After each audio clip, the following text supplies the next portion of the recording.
What is going on, everyone? Yu-Gi-Oh here, and we are back with another video.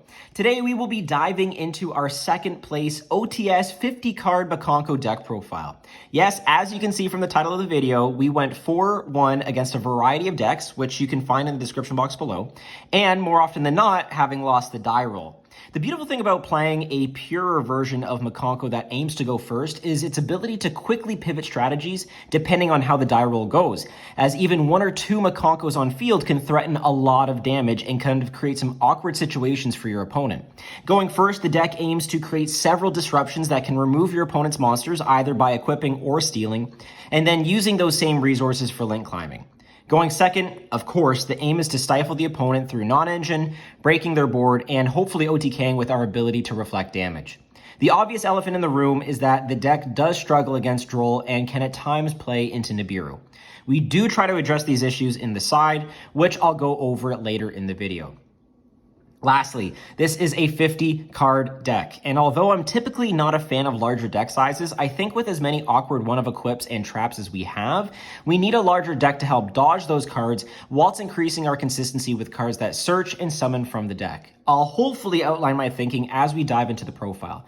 You can definitely modify the list as you see fit, and please let me know what you would change in the comments below. And of course, before we begin, please make sure to like and subscribe to stay in the loop with all of that good Mikanko goodness. And of course, don't forget to hit the notification button as well so you are up to date on the latest drop. Now, I'll say this too, it's the 1-year celebration of the channel, and I mentioned that briefly in the last Pure Mikanko combo video, which thank you so much for your love and support on that one. And I think it's just really fitting how, we started this channel a year ago, which is just unbelievable to me, with a 2-card going first Mikanko combo, which later has turned into the Mikanko, which I think is really interesting. And we're celebrating that 1 year by topping an event with a more pure version of Mikanko. So I just think it's very poetic and very fitting. So without further ado, let's get into this profile. And again, hopefully outline some ideas that we have here. We have the main deck, the extra, and the side. We'll go through each one and hopefully explain the process that we were coming at it with.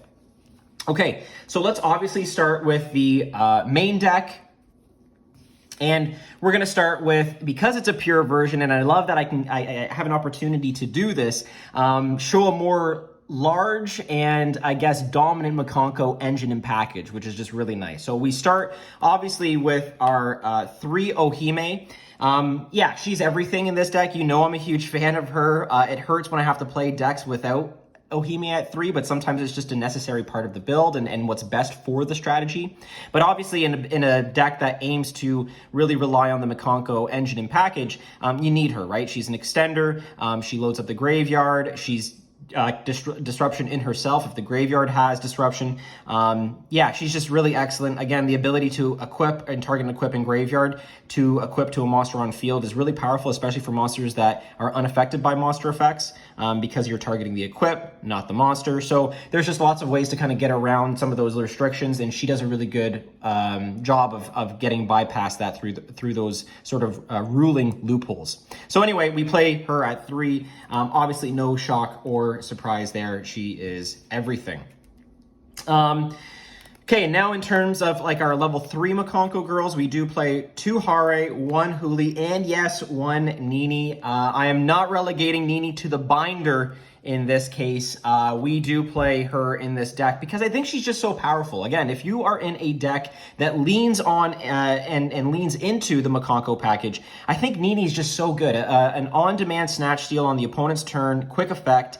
Yes, you do return the monster in the end phase. However, if you're using the plays that we want to, you're usually using as link material anyway. So you don't get a chance to give back the monster if you're playing this correctly. And even if you do, then that's fine. You can give it back in order for your Mikankos to swing into that monster later. So I love her. Obviously, Hare and all of her CR glory is, a great searcher, searches all of our equips. And Huli, I mean, where is the rarity bump for Huli, Konami? Please drop that rarity bump for us in one of the tins. But anyway, Huli obviously makes all of our Mikanko cards, not just our monsters, but our cards as well, untargetable, which is very good. And yeah, all of these serve their purpose. And of course, Huli's going to search a trap, which we do play all 3 in this deck. Hint, hint, nudge, nudge. So she's never never sort of dead past turn 1. And if we continue to recycle her, then yeah, you'll find that we have more opportunities to continue to just make plays on the opponent's turn if we can't OTK.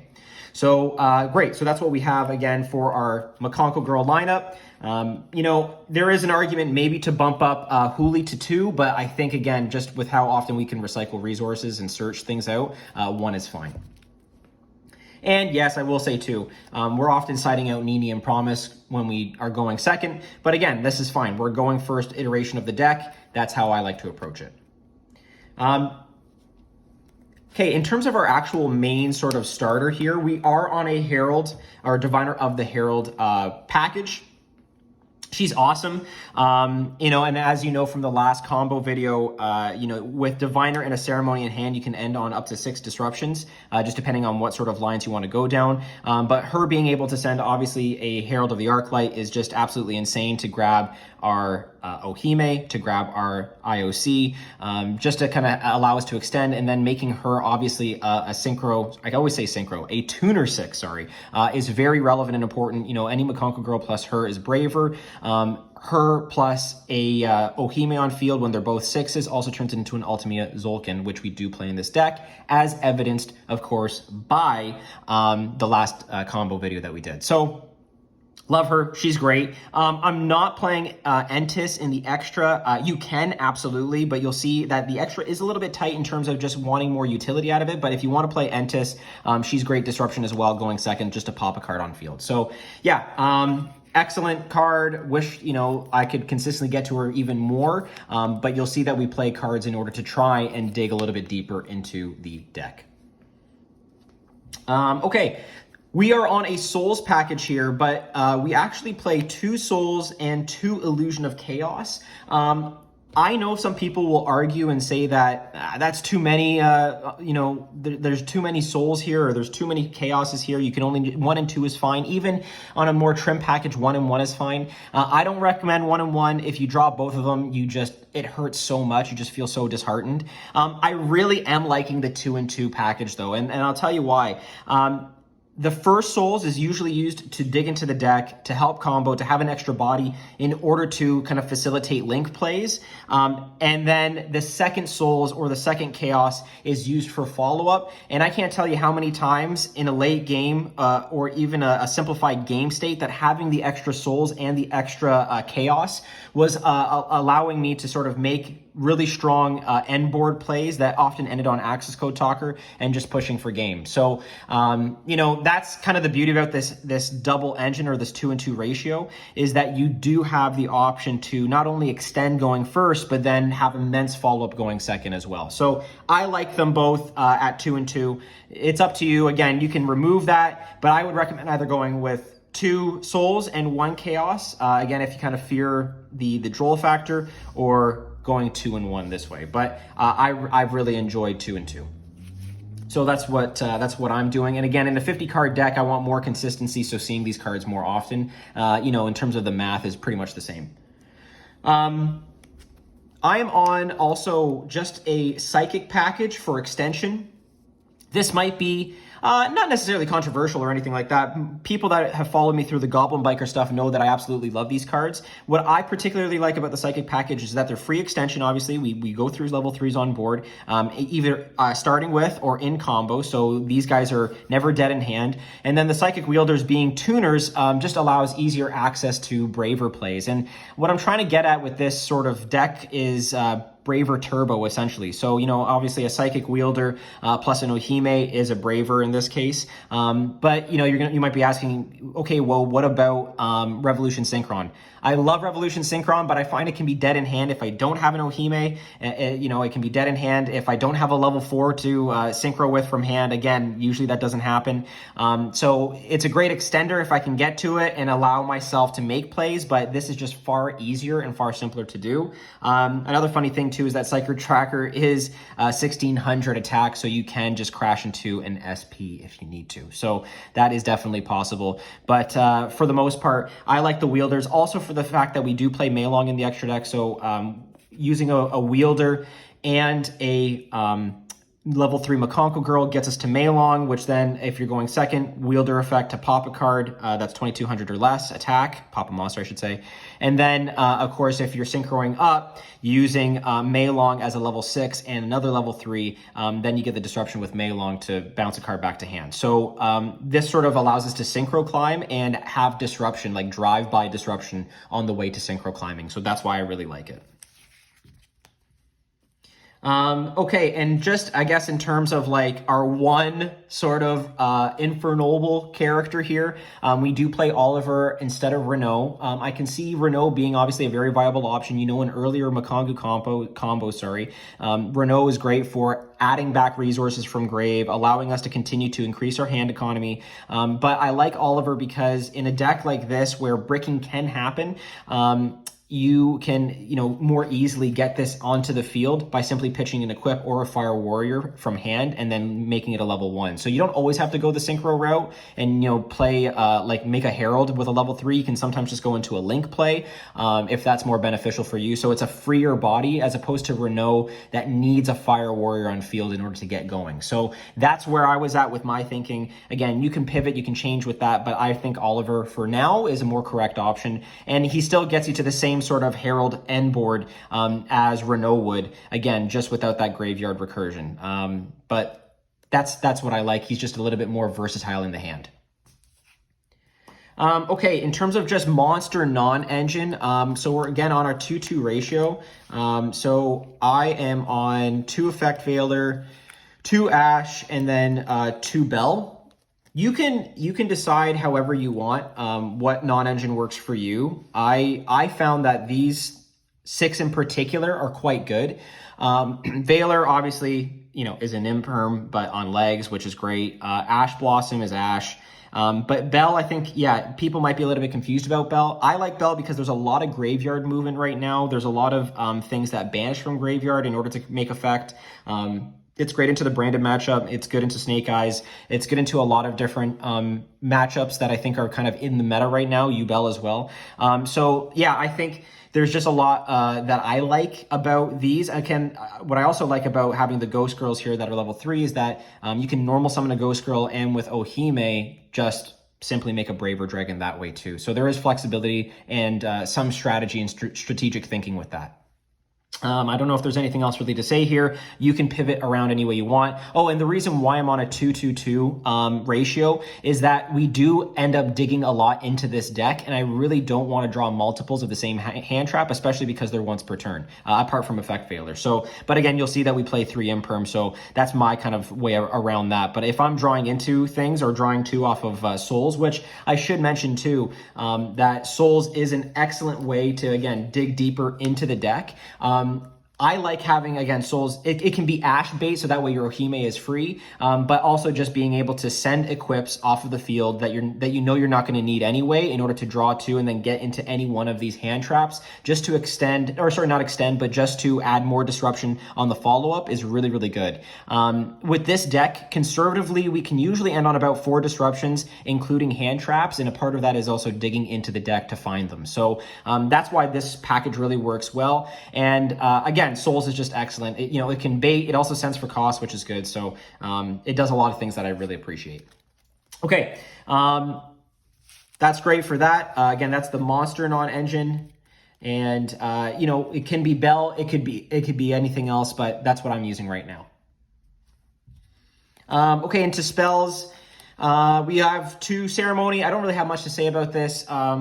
2 is the right number. 1 is too few for the grind game. 3 is too many. You don't want to see it too often. 2 is just right. You want to search it out with Ohime, but of course, in a pinch, if you have this plus a Mikanko Girl, you can special the Mikanko Girl out with this. It's in the graveyard, and then you can load up your graveyard with more resources. So, 2 is fine. I like 2. That's the standard. I don't think there's much debate on that.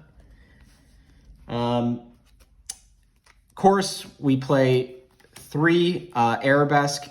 I mean, again, it's the best equip ever made. No, seriously, it's very good. It's obviously, it's E-Telly, it's a Compulse all-in-one. it breaks boards, it gets you play started. It's just awesome. I really love this card. Hopefully, again, rarity bump maybe for this card, that would be nice. But obviously, I almost include this as a part of my non-engine lineup as well, because it does have the potential to bait a lot of interaction and to break boards. Being able to just bounce an opponent's monster to summon your own is just so powerful, and it's such an awkward piece of interaction for the opponent to negotiate. Also, if they negate the activation and not the effect of this, you can just activate another one because it's an equip spell and then activate the effect, which a lot of people don't know how to play around that or into that, or they play too easily into the activation of the equip. So, keep that in mind. You have to play smart, but you can find those loopholes. Let's just go to the other sort of Mikanko equips. We got one Fire Dance, one Mayo, and one Rondo.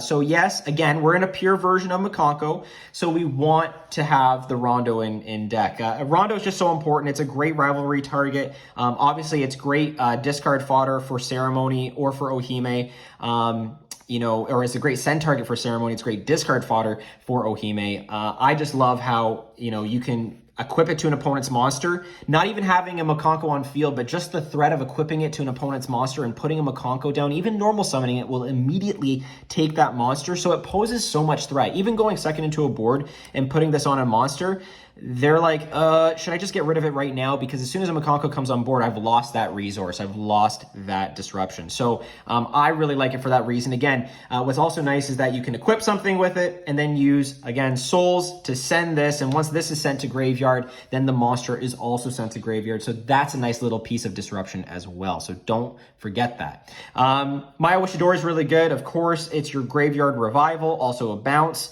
After damage or during damage calc, or at the end of damage step. Sorry, I can't even talk right now. End of damage step. So just make sure that you are activating it at the appropriate time, but that's another nice piece of interruption as well, just to kind of clear up the field and increase the grind game for yourself. And then Fire Dance, again, is another graveyard revival. And it's also really cool to revive one of your opponent's monsters, whether to get damage in or...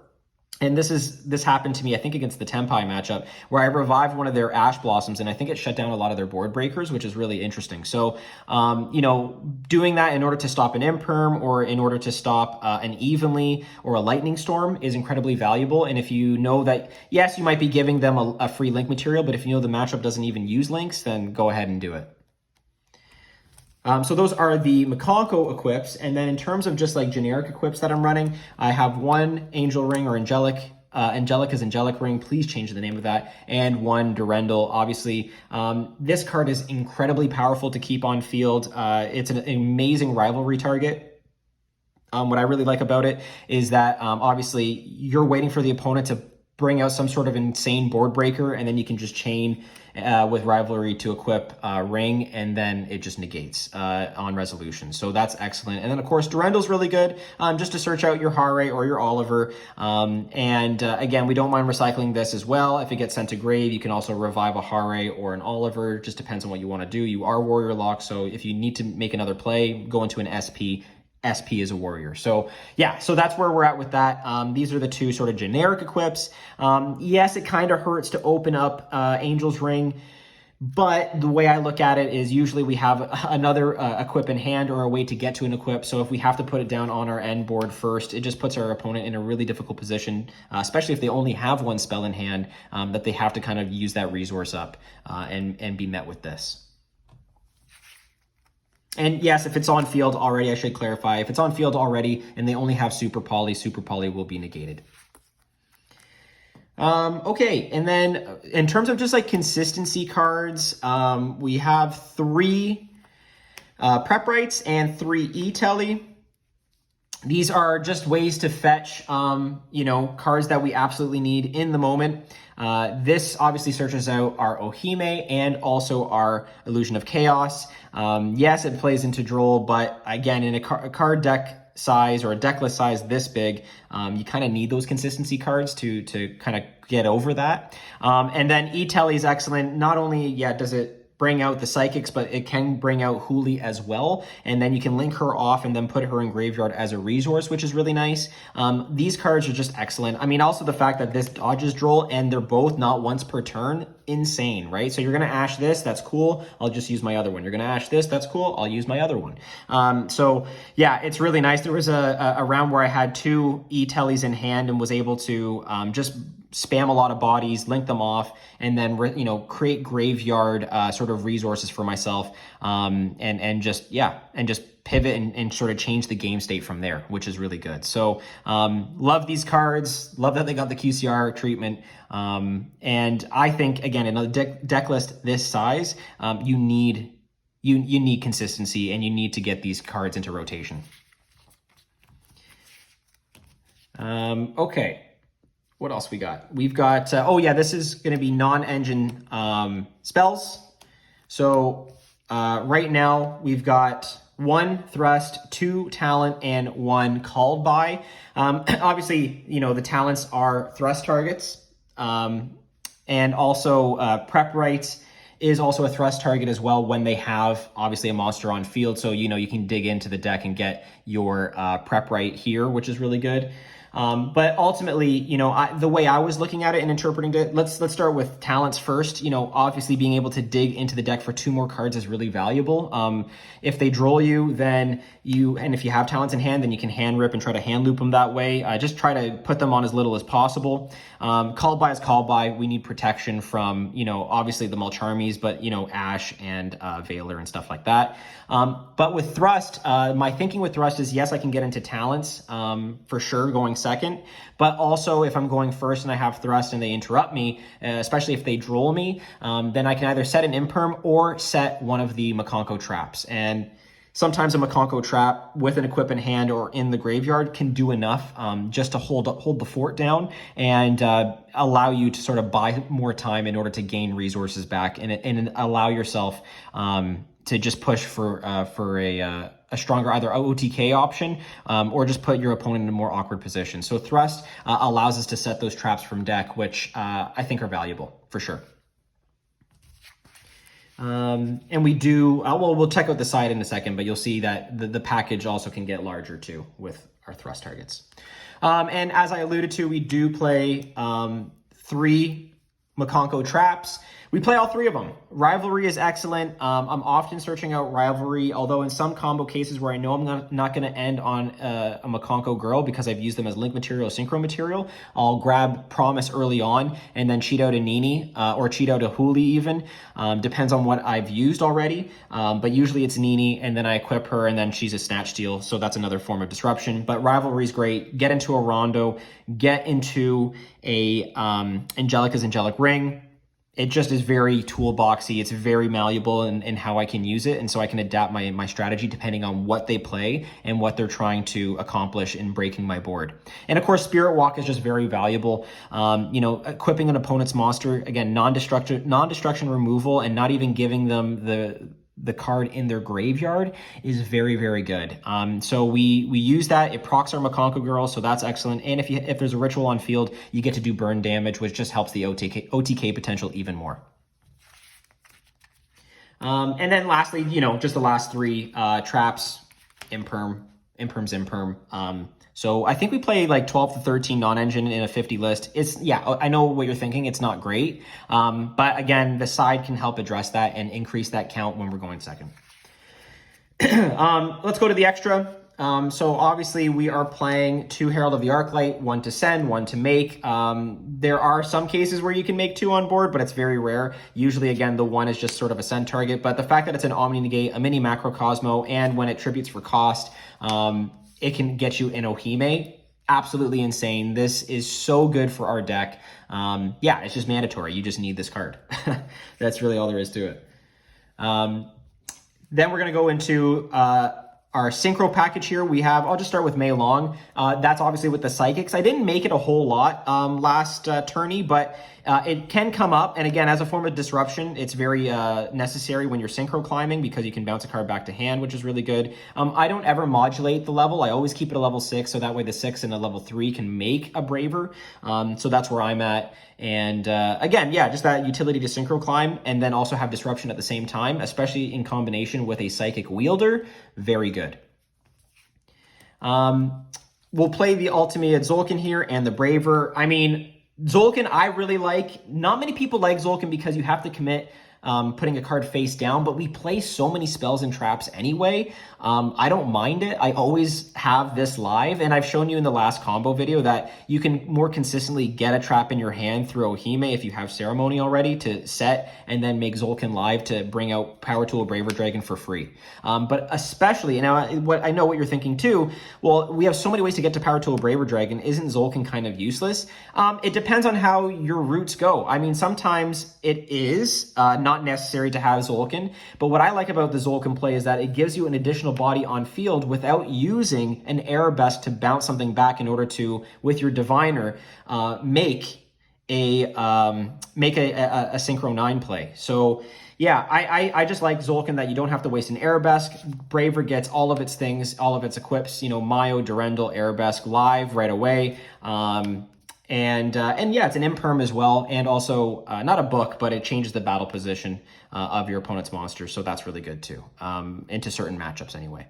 So yeah, I love all this. Yeah, this package to me has worked out really well. Zolkin, again, was never dead whenever I went through a Zolkin line because I always had a spell to set. Even setting an E-Telly and then bringing out a monster as a link resource on the opponent's turn is completely fine. So that's where I'm at with it. If you do also want to play a Ghost Ogre package with the E-Tellys, you can do that as well, just as another form of disruption because you know that you'll be setting it with Zolkin. So, hey, it's up to you. I'm giving you the options. You let me know what you think is viable or what works well, but I really like Zolkin. In terms of our XZ package, this is kind of unique, I would say. I haven't seen a whole lot of people do this. Torpedo, we have Full Armored Utopic Ray Lancer, and Zeus. Now, I like Torpedo, obviously. It's an upstart, you know, you have 2 level 3s on board. You need to dig deeper. You can, you know, obviously detach them, put them in graveyard. What's nice, too, just like in Goblins, we learned all of this through Goblins, is that, you know, if you use your Mikanko Girl that's revived with a Mayo Wishidori and use it as material, and it's sent as material to the graveyard, it does not get banished. So that's really great. So you can just have this sort of limitless loop of resource recursion if you use it as an Xyz material. So that's really good. But also what you can do is keep the materials underneath Torpedo, pitch a spell or trap, and then go with Ray Lancer on top. Ray Lancer just drops all of your opponent's monsters by 500 attack, so it's a lot easier to beat over something.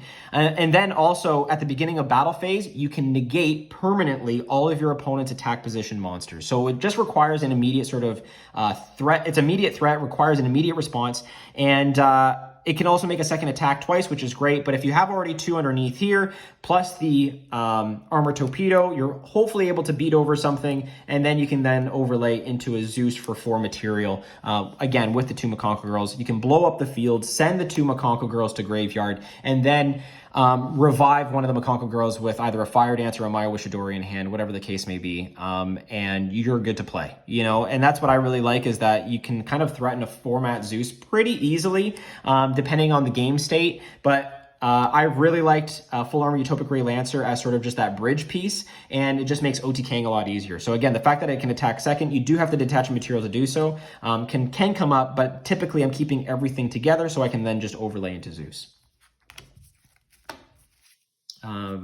Cool. Okay, then we're going to go into our link packages. So we'll just go with Almirage.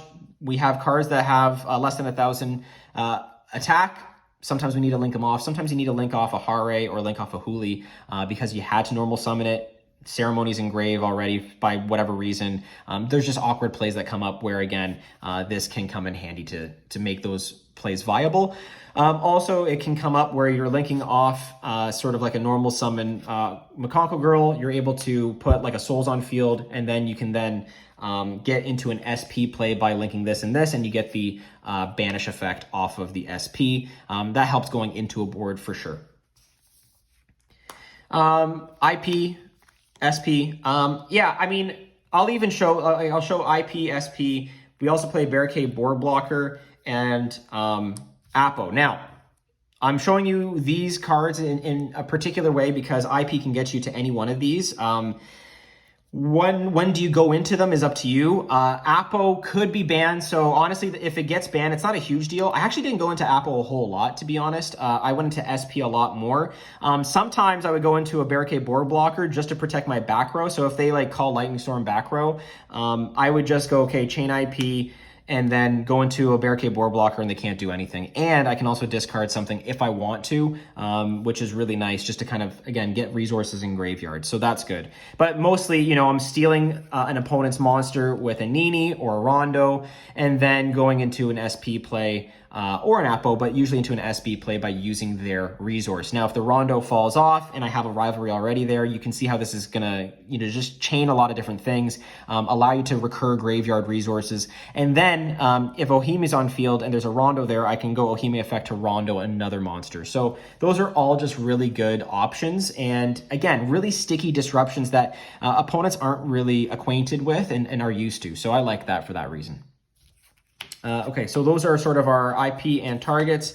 And for like what I would call like the MVP of the deck is the Selene Access Code package. And the thing is that these cards, obviously we play a lot of spells, so Selene is always live. The fact that we play Nini as a spellcaster, the fact that we play Souls as a spellcaster absolutely comes up. And if the opponent decides to just like not play anything or put a body on the board, which a lot of them assume, oh, it's Mikanko, they need bodies in order to like thrive and reflect damage. You're just like, cool, I'll just like spam bodies, go into a Selene with the Souls, revive the Souls, go into an Access Code Talker, and then just put in massive damage and then use Graveyard Recursion to like set up a board. So, and of course the Access Code Talker can, you know, banish a link monster. It can be responded to pop something on the field. So it gets rid of back row. It does a lot of good stuff too before committing to the battle phase. So this was the MVP. I put this on the cover photo because Access Code Talker just did so much work for me in a really simplified game state. Or, you know, sometimes it's the case that the opponent bricks because this is a meta where a lot of people play non-engine.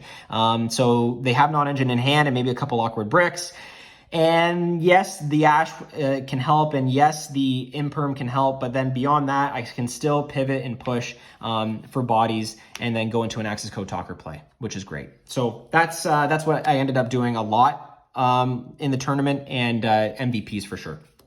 Okay, really quick, because I know I've taken up a lot of your time, let's go into the side deck. Crossouts. So I have crossout. Here's the main target for it is Droll. And I also have Nib as well as a target for it as well. So yeah, I mean, crossouts, I'm usually siding in 3 crossouts, 2 Droll, 1 Nib, and taking out non-engine as sort of a result of that, but keeping in one of each non-engine piece, like 1 Imperm. Usually I'm keeping 1 Ash. I take out the bells, but I keep one of each with the crossout package, so that way I'm insulated if need be. Oftentimes, you know, it has come up. I've cross-outed a Droll before, I've cross-outed a Nib before, so it does come up. It is what it is. You either draw into it and protect yourself, or you don't draw into it, and it is what, you know, what can you do, right? That's all you can, it's all you can reasonably do with this deck, unless you're making really, really low commitment, low ceiling end boards, and our end boards are already kind of low as it is. So I don't want to sacrifice even more just because I'm threatened by a Nibiru, to be honest. It's also not that bad if you hold on to an Arabesque in combo as well, because then you can just Arabesque the Nibiru token and then make up a Huli, you know, set pass play. And again, it can come up depending on what's in your graveyard and all that stuff too. So just something to keep in mind. But I like that little package, or not little, but I like that sort of crossout package for me and for what I'm trying to do with the deck. Here, just making sure. Okay. And then of course, so I mentioned that we do play 1 Thrust. I also play 2 Thrust, 1 Duster, and 1 Storm. Going second as well, Thrust is great just to like get into the other things like Triple Tactics Talent and also to prep rights, so that's good. But yeah, these are my targets primarily. Shout out to Sirs TCG, by the way, who loaned me the secret rare Thrusts. Big shout out to you, homie. Thank you so much. But yeah, they're fine. Thrust came up a couple times, but honestly, the Mikankos do a lot of work by themselves. The one in the main, I think, put in more work than the two in the side, just because I was able to set spells like either an imperm, or not set spells, but set an imperm or set a Mikanko trap. So that was really good.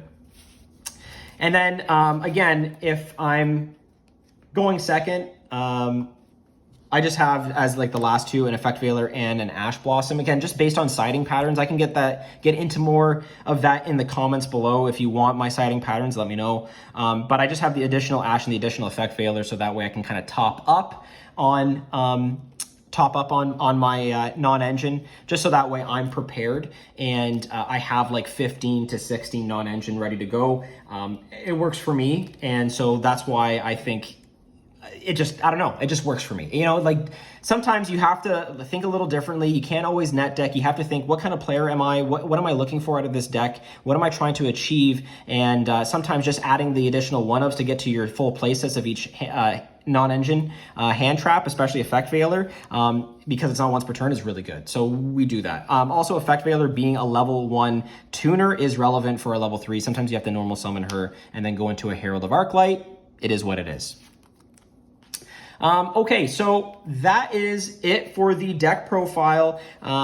I really enjoyed playing this. I don't know if 50 is like the optimal list or not. I've tried 45 and I liked 45 as well, but I wanted those additional consistency cards. I wanted those cards that allowed me to kind of just push through interruption a little bit more, and things like prep rights and especially emergency teleport with the psychics allowed me to do so, and that's what increased the deck count. So anyway, I hope you got something valuable out of this. I really appreciate it. If you have any comments, suggestions, or other tech ideas, let me know in the comments below. Again, Mikanko is a communal build. I need your help. You know, I need your ideas, and we can kind of test this out, play test this together, and see what works. So thank you all so much for 1 year of celebrating the channel. You guys are absolutely amazing. Thank you all for your love and support. If you want to support the channel directly and support me directly, consider becoming a Goo Gang member. Again, it goes a long way, and I do drop these lists and these tech ideas earlier to them, so that way you can stay in the know before everybody else does. So without further ado,